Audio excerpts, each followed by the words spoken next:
एक समय की बात है, भोलपुर नामक गांव में रामू अपनी पत्नी सरिता और 10 साल के बेटे राहुल के साथ एक छोटे से मिट्टी के बने टूटे फूटे घर में रहता था। रामू बहुत ही गरीब था।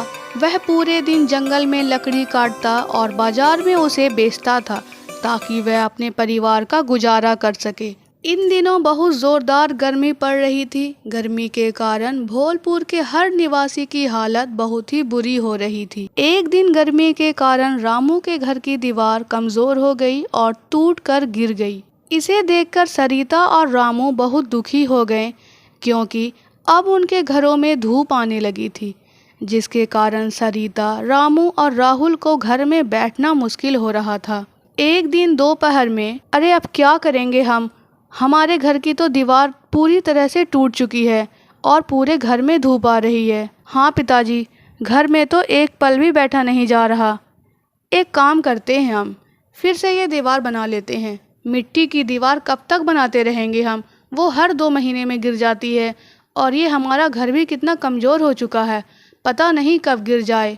तो क्या करें सरिता, दीवार तो बनानी ही होगी ना, वरना ऐसी गर्मी में कैसे रहेंगे हम? दिन में गर्मी, रात में गर्मी, ऐसे में हम तीनों बीमार पड़ जाएंगे। पिताजी, मेरा दोस्त छोटू है ना, उसके पिताजी ने घास का घर बनाया है और वह उसी में रहते हैं। यहाँ तक कि उन्होंने घास के तिनके से 4 घर बनाए हैं। एक घर में वो रहते हैं और बाकी के घर उन्होंने किराए से दिए हैं। घर के साथ साथ उनकी कमाई भी होती है। हम भी कुछ ऐसा करते हैं ना। और मैंने तो ये भी सुना है कि घास के घर में धूप भी नहीं आता। धूप में घास के ऊपर पानी डालने से वो घास एकदम ठंडी हो जाती है, जिसके कारण उस घर के अंदर बहुत ठंडा लगता है, गर्मी बिल्कुल महसूस नहीं होती। हम भी कुछ ऐसा करते हैं ना। अगर हमारा घर भी घास का होगा तो कितना अच्छा होगा ना। और घास के लिए पैसे कौन से देने होंगे, वो तो जंगल में ऐसे ही मिल जाती है। घास का घर कैसे बना सकते हैं हम? पिताजी, मैं आपको बताऊंगा कि घास का घर कैसे बनाते हैं। चलिए, पहले हमें जंगल में जाकर घास ढूंढनी होगी। राहुल की बात सुनकर तीनों जंगल की ओर जाने लगते हैं। गर्मी के मौसम के कारण सारे पेड़ पौधे सूख चुके थे। जंगल में कहीं पर भी घास का नामो निशान नहीं था। हम तो कितनी दूर तक आ गए हैं, पर यहाँ तो कहीं घास नहीं दिख रही। अब हम घास कहाँ ढूंढेंगे पिताजी? बस सरिता, हम इसके आगे नहीं जा सकते, क्योंकि इसके आगे एक बहुत बड़ा विशाल जंगल है। सुना है वहाँ बहुत से जंगली जानवर रहते हैं। वहाँ जाना हमारे लिए सुरक्षित नहीं होगा। क्या? जंगली जानवर? हम नहीं जाएंगे वहाँ। चलिए, हम वापस घर चलते हैं, क्योंकि फिर थोड़ी समय बाद अंधेरा हो जाएगा। चलो राहुल बेटा, हम घर चलते हैं।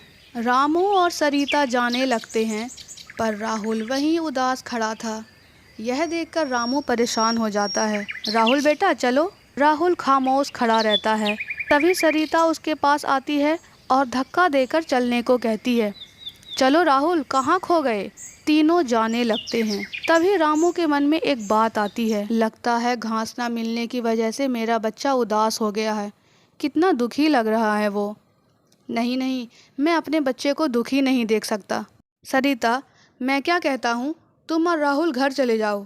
इसके बाद अंधेरा होने वाला है और आज मैं लकड़ियाँ तोड़ने भी नहीं आया जंगल, तो मैं यहाँ आ ही गया हूँ तो थोड़ी लकड़ियाँ तोड़ लेता हूँ।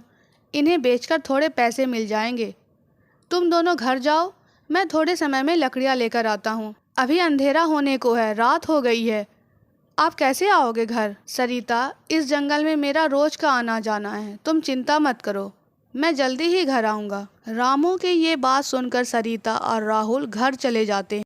इसी बीच रामू जंगल के घने हिस्से में चला जाता है। मुझे कहीं से जल्दी से घास ढूंढकर घर जाना होगा। रामू इस जंगल के हर कोने से वाकिफ था।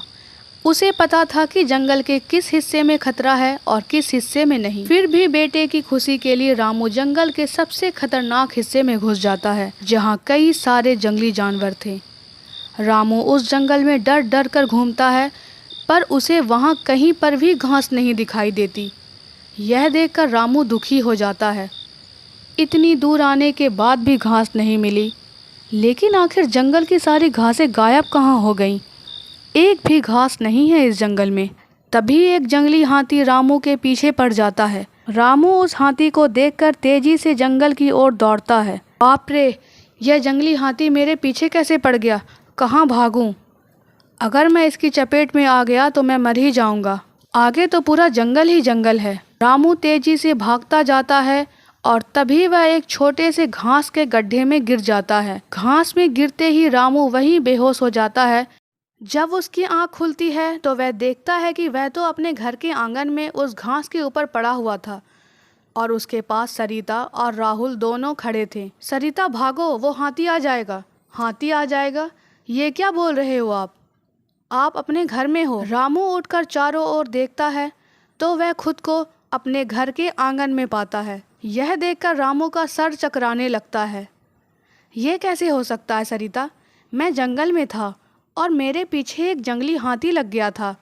मैं तेजी से भागा और इस घास के गड्ढे में गिर गया। अरे ये घास यहाँ कैसे आ गई? ये तो जंगल में पड़ी थी। पिताजी, आप इस घास पर बेहोश पड़े थे और ये घास का टुकड़ा आपके पास ही पड़ा हुआ था। ये कैसे संभव है सरिता? मैं जंगल से यहाँ कैसे आया? मैंने तो इस घास को हाथ तक नहीं लगाया था। ये सब कुछ मुझे समझ नहीं आ रहा है। थकावट के कारण आपको कुछ समझ नहीं आ रहा होगा और आप यहाँ आकर बेहोश हो गए होंगे और आपने खुद ही ये सपना देखा होगा जो आपको सच लग रहा है। चलिए अब अंदर जाकर मुंह हाथ धो लीजिए, थोड़ा अच्छा लगेगा आपको। पिताजी, इस छोटी सी घास से घर कैसे बनेंगे? ये तो बहुत कम घास है। बेटा, अभी तुम्हारे पिताजी बहुत थके हुए हैं, इस बारे में हम बाद में बात करेंगे। चलो इस घास को अंदर लेकर चलो। तीनों अंदर चले जाते हैं और सो जाते हैं। देखते ही देखते सवेरा हो जाता है।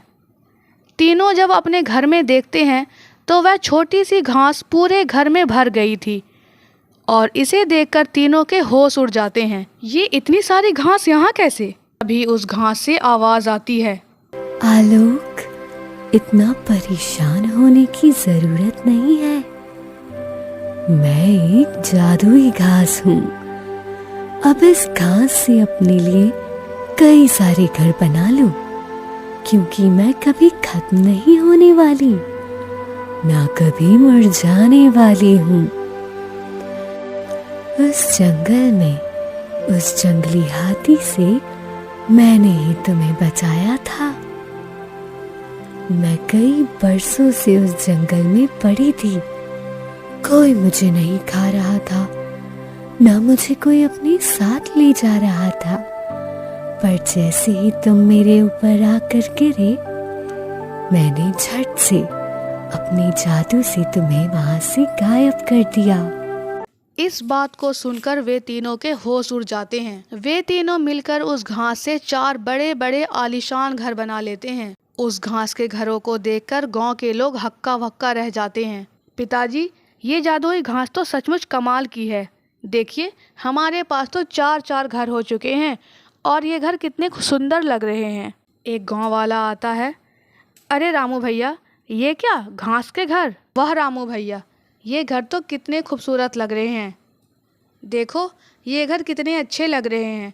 और आपने वो कालू के छोटे से घर किराए पर ले रखे हैं। वहाँ ना हवा आती है ना ठंड लगता है। ऐसा लगता है जैसे कोई गुफा में आकर बैठ गए हों। अरे इसे कहते हैं घर। देखिए, घास के होने के बावजूद भी ये कितने चमक रहे हैं। तीसरा गाँव वाला, ये घर कैसे बनाया आपने रामू भैया? रमेश भैया, ये घर बनाने में मुझे बहुत ही मेहनत लगी है। अरे रामू भैया, आपके पास तो 4-4 घर है रहने के लिए। क्या आप हमें एक घर किराए पर दे सकते हैं? हाँ, दे तो सकता हूँ, लेकिन 5,000 किराया लूँगा। रामू उन लोगों को किराए पर घर देता है और कुछ ही महीनों में वह अमीर हो जाता है। खुशी खुशी वह अपना जीवन बिताता है और अपने परिवार के साथ सुख शांति से रहने लगता है।